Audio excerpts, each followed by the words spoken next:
E vamos agora para o Salmo 1. Eu trouxe para vocês um dos salmos mais conhecidos da Bíblia. Porque ele, como é o primeiro salmo, todo mundo que diz assim, eu vou ler a Bíblia, né? Aí abre nos Salmos. Qual o primeiro que lê? O 1, né? Todo mundo começa pelo Salmo 1. Então ele é um dos mais conhecidos e mais lidos. E ele também é muito bonito. Acho que se você ler o Salmo 1 e o Salmo 23, é o que mais todo mundo lê, né? E eu era mais novinho, tinha assim as canções, né? Bem-aventurado aquele... Eu não sei cantar, não vou continuar, para não passar vergonha. Mas a gente cantava muito, então eu sei todo decorado esse salmo.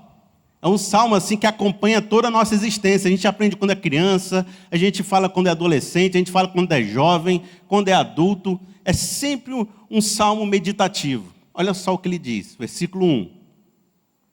Como é feliz aquele que não segue o conselho dos ímpios, não imita a conduta dos pecadores, nem se assenta na roda dos zombadores.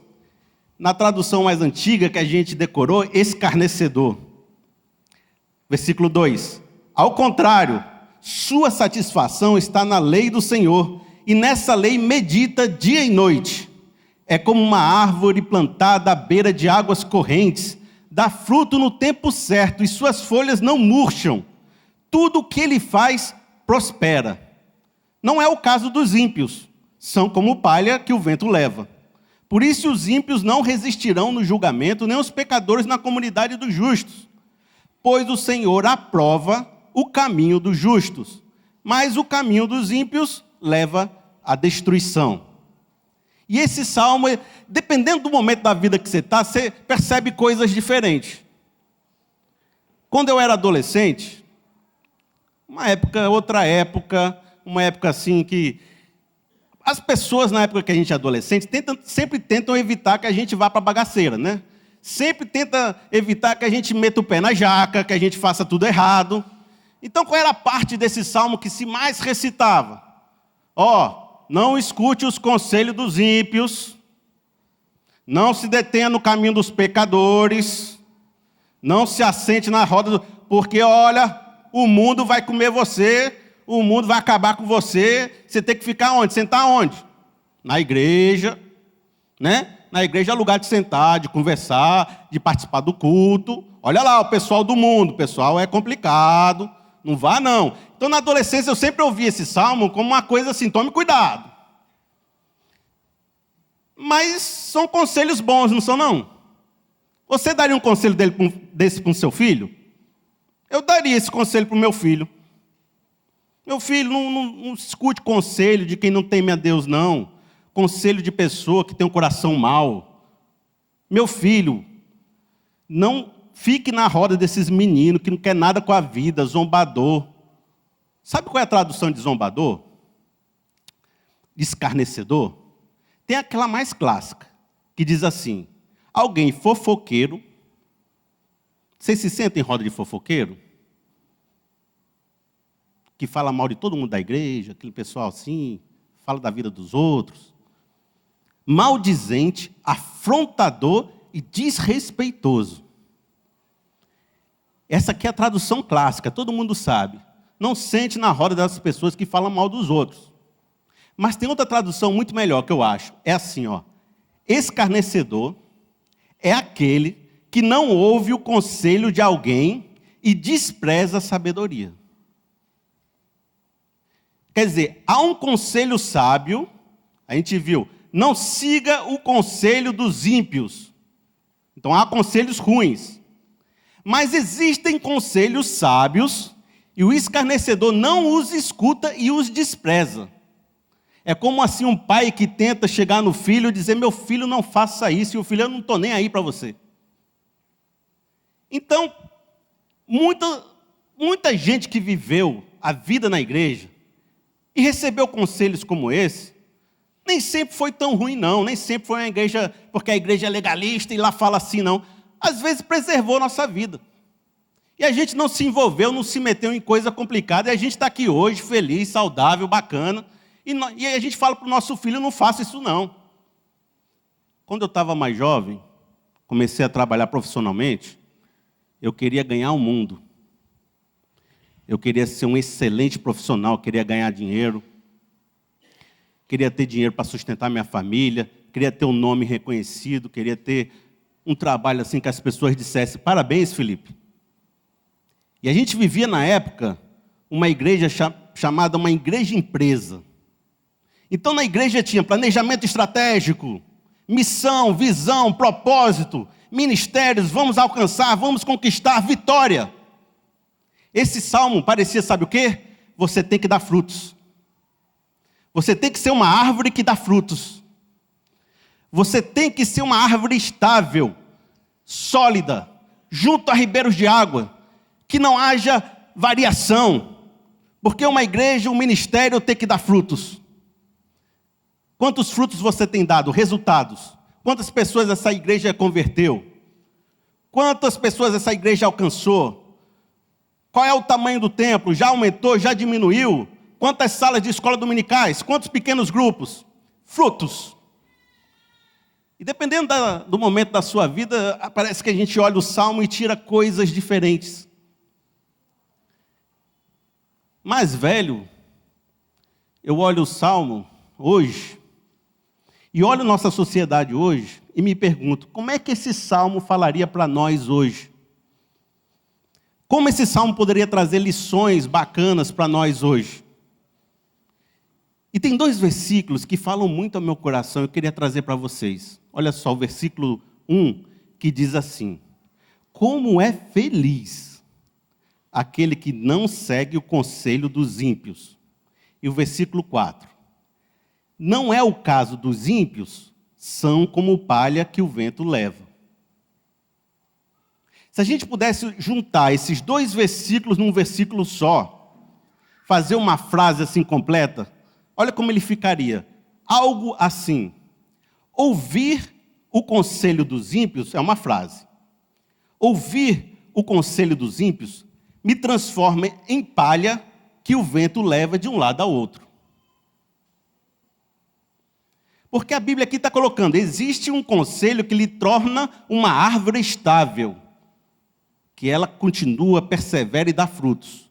E existe um conselho que te torna como uma palha ao vento, sem solidez, sem raiz, sem crescimento. E hoje, o que mais existe no nosso meio é opinião. Sabe o que você devia fazer? Eu estou pensando em fazer um regime. Sabe o que você devia fazer? Você come só em dia de lua cheia. Não, você deve fazer um exercício a cada semana, andando e alternando entre andar e nadar. Não, eu tenho uma nova dieta para você fazer um regime. Já tentaram mudar o seu voto?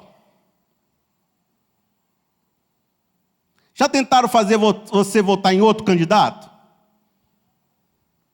Quando você entra assim numa livraria, ali do Rio Mar, trocentas fileiras de livro. Aí uma diz assim, como criar o seu filho, como criar seu adolescente, como se dar bem na vida financeira, o que é filosofia, o que é psicologia, como se dar bem nos negócios, como acabar um relacionamento de maneira bacana, como entender os sinais que o outro manda, e você vai vendo aquele multidão de conselhos. A gente vive numa sociedade hoje que o que não nos falta é conselho. Conselho de todo lado. Eu devo assistir a Babilônia ou não devo assistir a Babilônia? Já tentaram mudar sua ideia essa semana sobre isso? Toda hora estão tentando dizer o que a gente deve pensar. Não é? Você não deve ver a Babilônia. Conselho. Estão tentando dizer o que eu devo ou não fazer. Toda hora. Sabe o que você devia fazer? Você devia acabar com aquele cara. Sabe o que você devia fazer? Você devia começar com aquele cara. E a gente vai tendo essa multidão de conselhos na cabeça da gente, dizendo o que a gente devia fazer, e quem tem a cabeça um pouco mais mole, faz tudo. De manhã acorda ouvindo Silas Malafaia. À tarde está ouvindo o Idobrando. E à noite está no Adventista. E faz tudo o que os outros dizem. Não tem solidez nenhuma, de forma que a fé dele é como o vento, e vai para lá e vai para cá, é uma palha. E fica um leve trás de informação. Uma hora você escuta isso, você acredita nisso. Outra hora você escuta aquilo, você acredita naquilo. Tem muito ruído na cabeça da gente. Nos falta chão, nos falta direção, nos falta entendimento, nos falta saber qual é a direção que eu devo tomar. Aí o irmão vai lá na reveladora, vai lá não sei aonde, mas a gente não sabe o que deve fazer, porque são muitos conselhos. Aí, o Salmo nos indica um caminho excelente. Ele diz assim no versículo 2, olha o caminho que ele propõe. Ao contrário, esse rapaz que é feliz, sua satisfação está na lei do Senhor, e nessa lei medita dia e noite. E uma das coisas que está mais difícil a gente fazer hoje é separar um tempo para meditar. Separar um tempo para fazer uma reflexão que seja nossa e que não seja vinda da boca do outro. Você estuda a Bíblia? Você lê a Bíblia? Eu leio. Eu vi o Ed René na semana passada, eu vi também o fulano de tal, eu vi o Caio Fábio no outro dia e vi a pregação sua do outro dia também. Você está escutando a Bíblia pela boca de outras pessoas. Ruído. O que o Salmo está dizendo é que você deve meditar dia e noite na palavra de Deus. Sem escutar a Bíblia pela boca de outras pessoas. É você e a palavra. Você e a palavra. Existe uma diferença entre meditação bíblica e uma meditação aí por fora. Porque a meditação aí por fora tende a fazer você se esvaziar de uma forma tal que você entre no processo místico e de repente você começa a não mais ter uma identidade e começa a dizer eu sou o chão, eu sou a árvore, eu sou os animais, eu sou o vento, e você perde o seu conteúdo e vive uma experiência transcendental. Algo parecido com algumas drogas. Um LSD, um cogumelo, um negócio assim, o cara toma e fica, cara, a textura dessa planta. E ele fica, e daqui a pouco ele diz, eu sou a planta. E você entra num processo místico e transcendente ali. Essa não é a ideia da Bíblia. A Bíblia não tem a ideia da nulidade, do deixar de existir, do nirvana transcendente. A Bíblia diz o seguinte, que Deus tira você da natureza, Ele faz o barro um ser. E Ele não quer levar você do ser para o barro. Ele quer levar você a ter uma identidade. E quando você entra em contato com esse Deus, Ele lhe chama, lhe dá uma missão. Então nunca que uma meditação bíblica vai me tirar do mundo. Pelo contrário, ela vai me colocar no mundo na direção certa. Olha só uma definição que eu coloquei de meditação bíblica. É silenciar os ruídos exteriores e interiores na busca de um diálogo íntimo com a palavra de Deus e a direção de Deus. E aí, você vai reduzir os ruídos. Conselho de todo mundo que diz o que você devia fazer.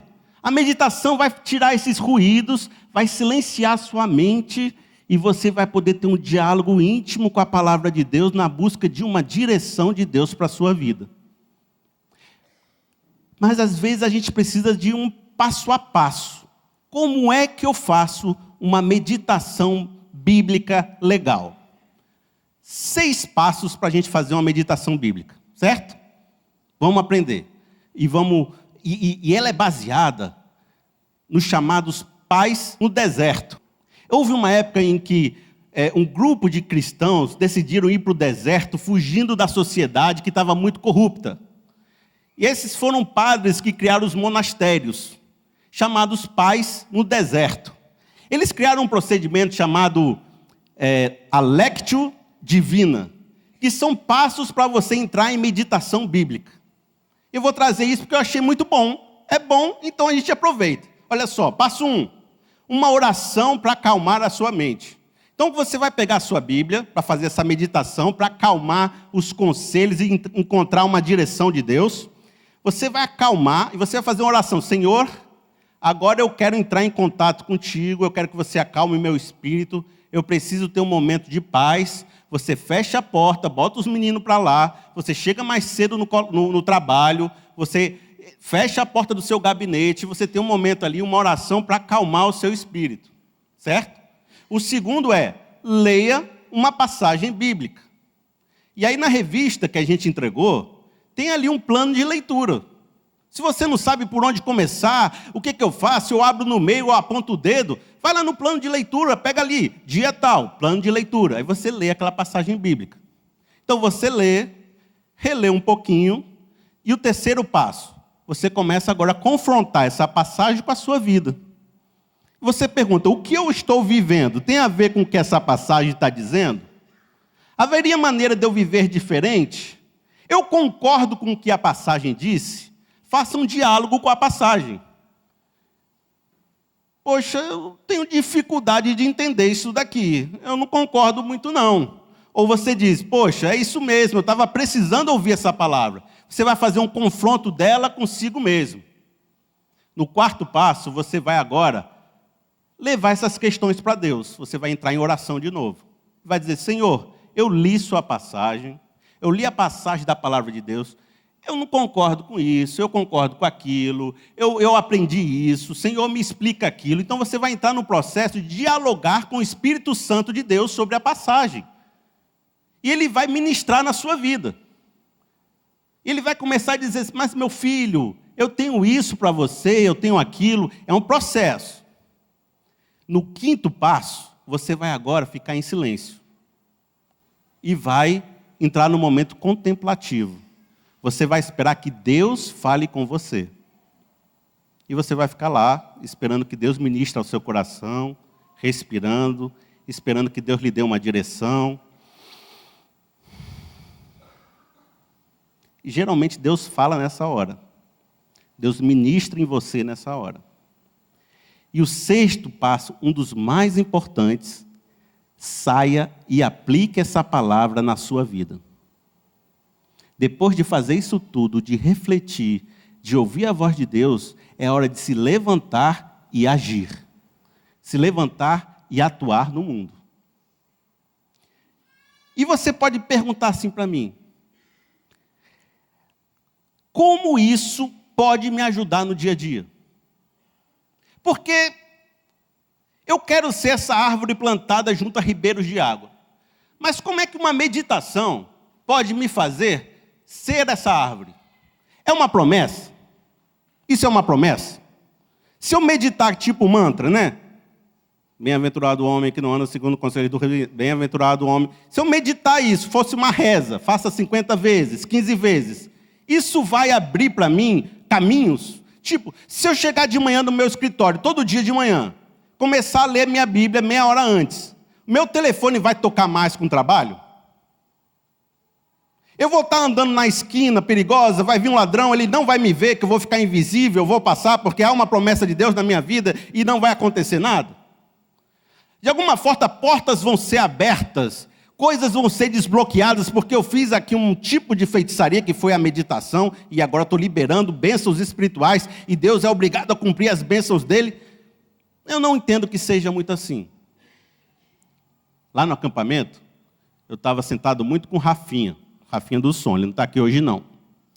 O Rafinha e o Felipe Matos. E a gente estava conversando sobre as palestras que estavam acontecendo de manhã. Com a Ariane também. Né? Aí estava lá conversando, palestra para lá, palestra para cá. Uma vez eu falei assim com o Rafinha, Rafinha, você já percebeu que o palestrante sempre fala assim, um problema maior do mundo, certo? Problema de identidade, de imagem, de autoestima, de não sei de quê. Aí assim a pessoa está vivendo um inferno, né? Um problema assim gigante. Mas que todas as soluções dele são para o indivíduo mudar a sua ideia, mudar a sua visão, mudar o seu entendimento, mudar a sua compreensão. Tu percebeu que era assim, Rafinha? Aí o Rafinha virou para mim e disse um negócio bem sábio. Até fiquei mais amigo dele depois disso. Ele disse assim, sabe por quê, Felipe? Aí eu, pois diga, ele falou assim, porque a gente não consegue mudar o ambiente à nossa volta. A gente não consegue mudar o governo Dilma, A gente não consegue mudar o dólar. A gente não consegue mudar a nossa mãe. A gente não consegue mudar a gente não consegue mudar os nossos clientes. A gente não consegue mudar nada, mas a gente consegue mudar. Mas o nosso coração pode ser mudado. Mas a nossa visão de mundo pode ser mudada. Eu falei, Rafinha, de Deus, eu recebo. E foi isso mesmo. A meditação, ela não vai mudar o ambiente, desbloquear mais bens para você. Mas ela vai mudar o seu entendimento. Ela vai mudar a sua consciência. E uma vez que você muda a sua consciência, você começa a perceber quem é o conselho ímpio e qual é o conselho de sabedoria. Veja só um versículo da Bíblia muito bacana, que diz assim, Salmos 119, 104 e 105. Ganha o entendimento por meio dos teus preceitos. Por isso, odeio todo caminho de falsidade. A tua palavra é lâmpada que ilumina os meus passos e luz que clareia o meu caminho. Ganho entendimento quando conheço os teus preceitos. E por ganhar esse entendimento, começo a entender quais são os caminhos falsos. E aí então essa palavra começa a ser lâmpada para onde eu estou andando. Então, se existem vários caminhos, quando eu ganho entendimento na palavra, o caminho de Deus começa a ficar claro. Eu mudo o meu interior e a minha visão começa a ter discernimento do caminho de Deus. Não vos conformeis com esse mundo, mas transformai-vos pela renovação da vossa mente, para que experimenteis a boa e perfeita e agradável vontade de Deus. Transformar nossa mente. E quando eu transformo minha mente, eu experimento a boa e perfeita vontade de Deus. Por exemplo, quando eu era mais novo, vocês se lembram do Engenheiro do Havaí? A banda? Vocês se lembram? Bota aí a foto do Engenheiro do Havaí. Pronto. Vocês se lembram? Nessa época eles eram assim, quando eu era mais novo. E eu gostava muito. E eles iam dar um show lá no Paulo Sarazate. Vocês se lembram do show? Alguém foi? Tu foi, Andréa, pro show? Quem mais foi? Tu foi lá atrás, foi aqui? Foi um show massa, não foi? Foi bacana, não foi? Tinha uns shows assim em Fortaleza, no Paulo Sarazate, que era massa. O Ahá, não foi o Ahá? O Ahá foi legal. Teve também o Information Society, quem lembra? Aí foi, né, o Engenheiro do Havaí. E eu, numa igreja muito tradicional, meu pai era pastor, e eu não quis contar para minha mãe que eu ia, porque eu achava que ela ia proibir. Então, eu fui escondido. Eu fui para a casa do meu amigo, fiquei lá, quando dava a hora, a gente ia ir com ele no carro. Não sei como, minha mãe descobriu. Porque mãe sempre sabe as coisas, né? Assim, quando sua mãe deixou, é porque ela está fazendo o que não sabe. Entendeu? Não, deixa ela ir, deixa ela fingir que a gente não sabe, deixa. Mas ela sabe. E aí, minha mãe ligou para mim, como é que você mente para mim, não sei o quê, você vai para lá e você não me contou, e foi aquela confusão, aquela briga maior do mundo e tal. Mas aí eu acho que caiu assim a consciência da minha mãe, ela falou assim, se eu proibir vai ser pior. Então eu vou deixar aí. Sabe aquela ideia assim que a gente tem como pai, que diz assim, se proibir demais faz piorar, que agora só de mal ele quer fazer? Então é melhor deixar aí e ir com o tempo conversando. Aí então eu fui para o show. E foi uma experiência maravilhosa, vou dizer, gostei foi muito. Cantei, tal. E eu vi que tinha uma galera lá nas drogas, lá tinha. Tinha uma galera lá que não sabia nem o que estava fazendo, tinha. Tinha uma galera na promiscuidade, tinha.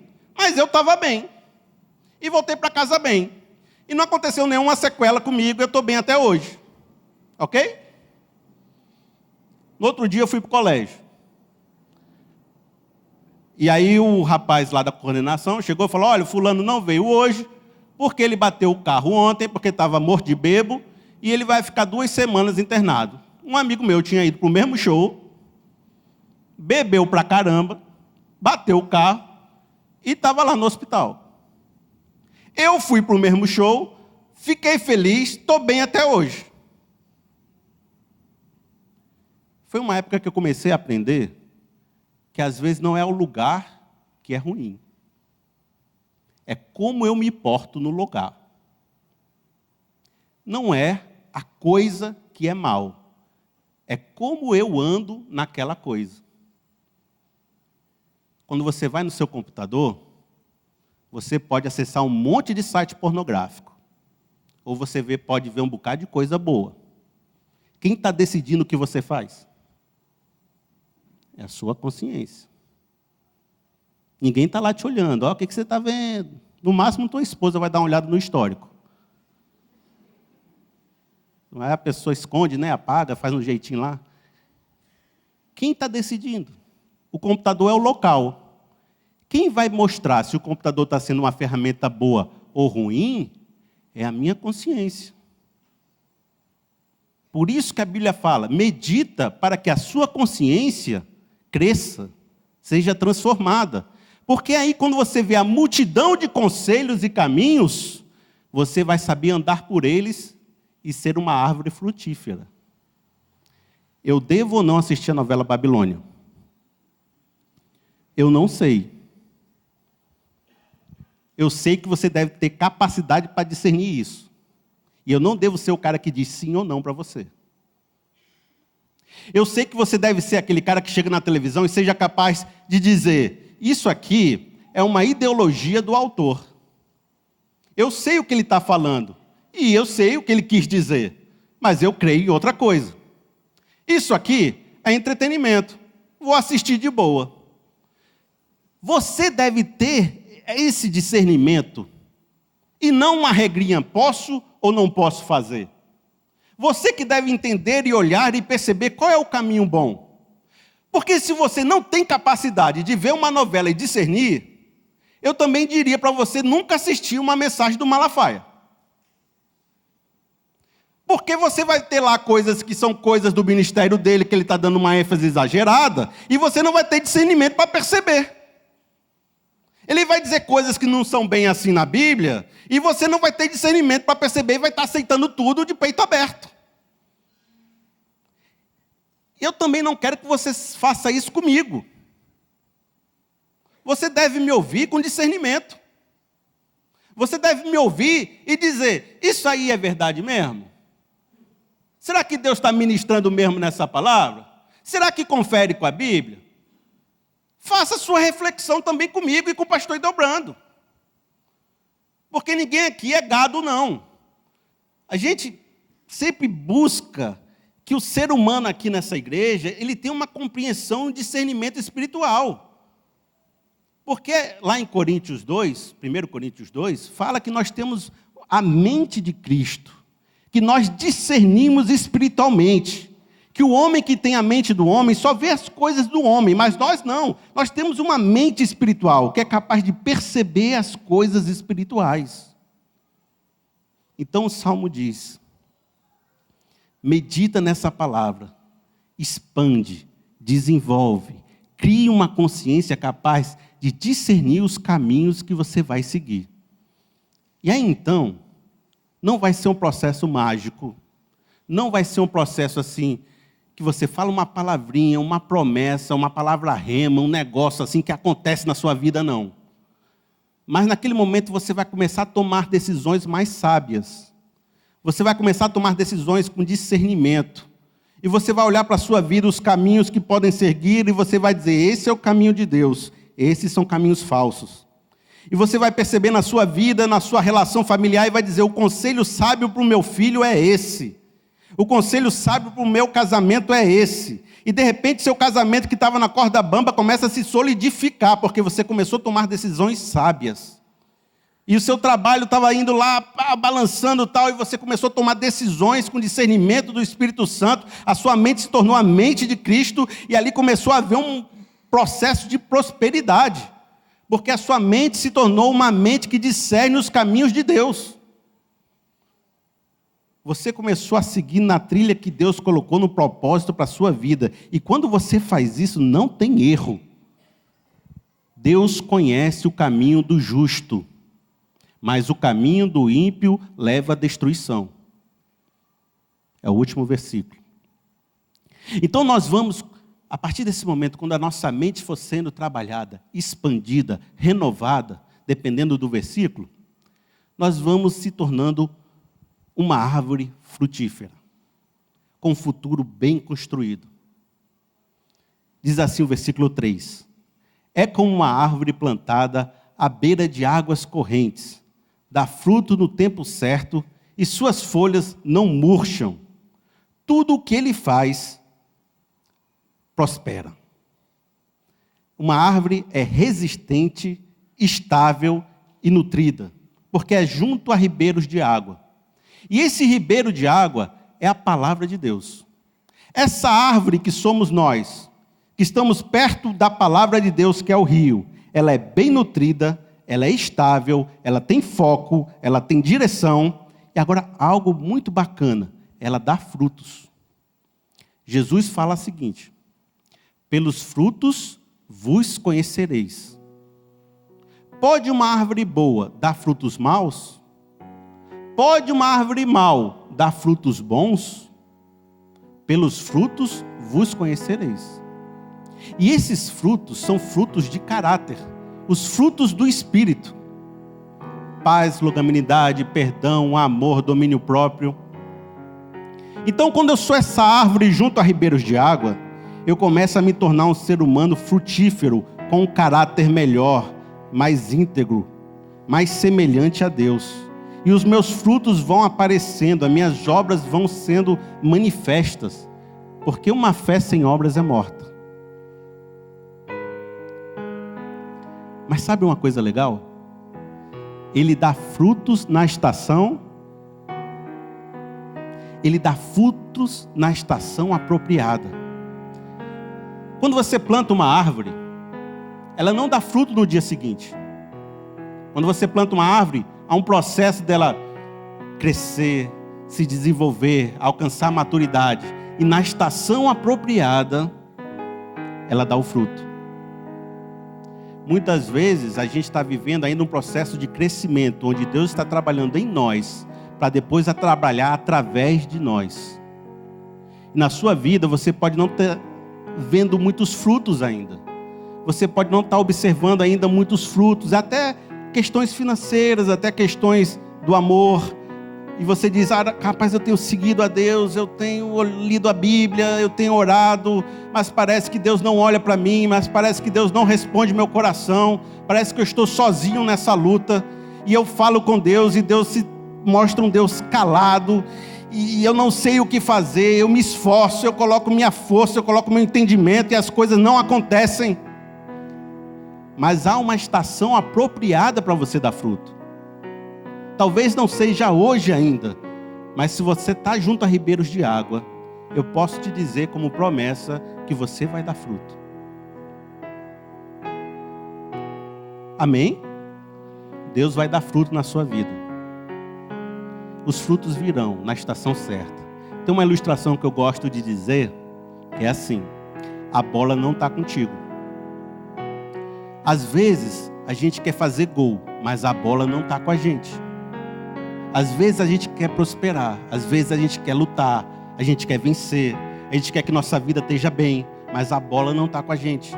E não adianta eu me esforçar, cadê a bola? Não está com a gente. A bola está bem ali, ó, fazendo jogada ali. Aí o irmão está passando para o outro, aí está aqui, está segurando. Aí o outro está passando para o outro, e faz um lançamento, bateu o que veio para você. Aí você faz o quê? Gol. Mas há um tempo para isso acontecer. E de repente você não está vivendo hoje uma prosperidade de Deus, uma árvore frutífera, porque a bola não está contigo ainda. Mas Deus há de enviar essa bola para você. Há um momento onde a sua vida vai frutificar. Eu creio nisso em nome de Jesus. E você será uma árvore frutífera. E o fruto serve para alimentar outros. E a sua sombra vai alimentar outros. E você vai ser uma pessoa que vai multiplicar o poder de Deus e a graça de Deus em outras vidas. Amém. A gente vai cantar uma música que diz: bem-aventurado Não é aquela antiga, porque eu não encontrei para mostrar para o pessoal. O pessoal é mais novinho, não conhece. Mas é assim a música que eu escolhi, da Aline Barros. Bem-aventurado é o que está firmado em tua casa, aqueles que te louvam, cujo coração está no nosso Deus. Bem-aventurado é o que tem sede de justiça de Deus, aqueles que são filhos da luz, cuja força vem do nosso Deus.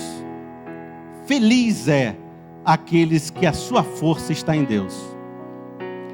Mas antes eu quero fazer uma oração para a gente já finalizar esse momento e a gente vai cantar. Senhor nosso Deus e Pai, há pessoas aqui, Senhor, que sempre estão muito indecisas sobre que caminho tomar. Não porque sejam indecisas, mas porque o mundo se apresenta a nós de uma forma muito difícil. Há muitas opções, há muitos caminhos, Senhor Deus. Nós não sabemos que caminho tomar. Senhor, eu não tenho mais como decidir sobre a minha vida emocional, Pai. Existem caminhos no meu relacionamento emocional, meu casamento, meu namoro, minha vida sexual, meus pecados, que eu não sei mais como decidir, porque são muitos conselhos. Senhor Deus, me ajuda, Pai, me ajuda. Manda em mim um discernimento, manda em mim uma vontade de ler Tua palavra, manda em mim tempo para que eu possa fazer isso, Pai. Ministra na minha vida, que Teu Espírito Santo venha no meu coração, trabalhando, abrindo portas, abrindo consciência, Pai. Me dá olhos espirituais, Senhor. Olhos como você deu para Geazi, quando ele viu os carros e cavaleiros lá com Eliseu, Pai. Me dá olhos que eu possa ver o caminho de Deus, o caminho que mesmo que nem tudo vá bem, eu saiba que o Senhor está protegendo, está guiando, está segurando minha mão, e que nada de mal vai acontecer comigo, Senhor Deus. Eu quero ser uma árvore frutífera, Pai. Eu estou aqui pedindo em nome de Jesus, Senhor Deus. Eu não peço porque eu quero para mim, eu peço porque eu quero agradar o Senhor, Pai. Eu quero engrandecê-lo, engrandecer seu nome, eu quero engrandecer Tua palavra, Teu reino. Eu quero crescer, ser frutífero, trabalhar, multiplicar, Pai. Eu quero sustentar minha família com dignidade. Eu quero ter emprego, eu quero ter capacidade de decidir a vida dos meus filhos, da minha esposa. Senhor Deus, faz isso em minha vida, Pai. Faz isso pelo Teu poder, pela Tua graça, porque eu não mereço. Eu não mereço essas bênçãos, Senhor. Eu sei que eu sou falho. Mas eu te peço pela Sua graça, não porque eu mereço. Eu te peço porque o Senhor é um Deus bondoso, misericordioso, maravilhoso, grande, justo, benigno. Senhor Deus, abençoa a minha vida, Pai. Me mostra onde eu devo andar, que a Sua palavra seja lâmpada para os meus pés, que o meu entendimento se expanda, que ele cresça, Pai. Essa oração eu faço em nome de Jesus. Amém.